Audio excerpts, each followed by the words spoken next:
నేడు చిన్న పిల్లల నుండి యువకుల వరకు అన్ని వయస్సుల వారిలో టెక్నాలజీ ఒక దుర్వ్యసనంగా మారుతోంది.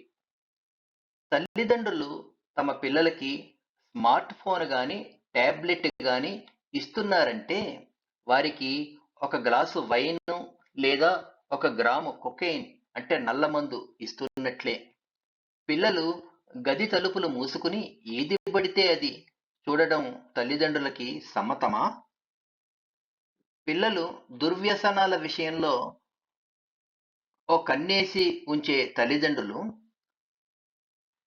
వాళ్ళ స్మార్ట్ ఫోన్ వాడకం విషయంలో ఎందుకు దృష్టి పెట్టరు? అది కూడా వాళ్ళ మెదడుపై, వాళ్ళ కంటి పై, వాళ్ళ ఆరోగ్యంపై చెడు ప్రభావం చూపుతుంది కదా!